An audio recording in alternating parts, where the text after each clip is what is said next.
जय श्री राधे कृष्णा। ओम कुकरेजा चैनल पर आपका हार्दिक स्वागत है। हरि अनंत हरि कथा अनंता में आज सुनिए कार्तिक मास का 16वां अध्याय। राजा पृथु ने कहा, हे नारद जी, ये तो आपने भगवान शिव की बड़ी विचित्र कथा सुनाई है। अब कृपा करके आप यह बताइए कि उस समय राहु उस पुरुष से छूटकर कहाँ गया। नारद जी बोले, उससे छूटने पर वह दूत बर्बर नाम से विख्यात हो गया और अपना नया जन्म पाकर वह धीरे धीरे जलंधर के पास गया। वहां जाकर उसने शंकर की सब चेष्टा कही। उसे सुनकर दैत्यराज ने सब दैत्यों को सेना द्वारा आज्ञा दी। कालनेमी और शुंभनिशुंभ आदि सभी महाबली दैत्य तैयार होने लगे। एक से एक महाबली दैत्य करोड़ों करोड़ों की संख्या में निकल युद्ध के लिए जुट पड़े। महाप्रतापी सिंधु पुत्र शिवजी से युद्ध करने के लिए निकल पड़ा। आकाश में मेघ छा गए और बहुत अपशकुन होने लगे। शुक्राचार्य और कटे सिर वाला राहु सामने आ गए। उसी समय जलंधर का मुकुट खिसक गया, परंतु वह नहीं रुका। उधर इंद्रादिक सब देवताओं ने कैलाश पर शिवजी के पास पहुंचकर सब वृतांत सुनाया और यह भी कहा कि आपने जलंधर से युद्ध करने के लिए भगवान विष्णु को भेजा था।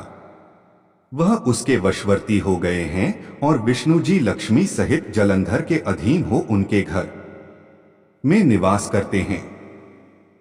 अब देवताओं को भी वहीं रहना पड़ता है।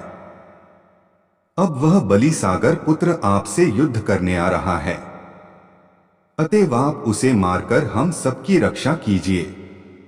यह सुनकर शंकर जी ने विष्णु जी को बुलाकर पूछा, हे ऋषिकेश, युद्ध में आपने जलंधर का संहार क्यों नहीं किया और बैकुंठ छोड़ आप उसके घर में कैसे चले गए।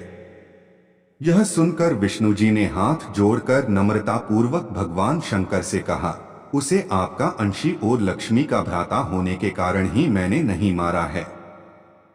यह बड़ा वीर और देवताओं से अजय है। इसी पर मुग्ध होकर मैं उसके घर में निवास करने लगा हूं।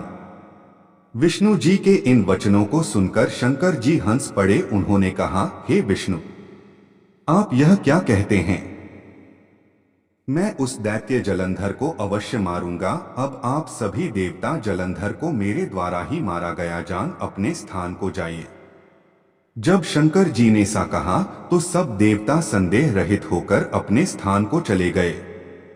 इसी समय पराक्रमी जलंधर अपनी विशाल सेना के साथ पर्वत के समीप आ कैलाश को घोर सिंहनाद करने लगा।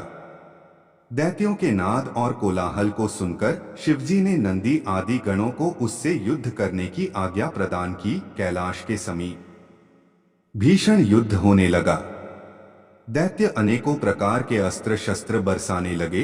भेरी, मृदंग, शंख और वीरों तथा हाथी, घोड़ों और रथों के शब्दों से शाब्दित हो पृथ्वी कांपने लगी।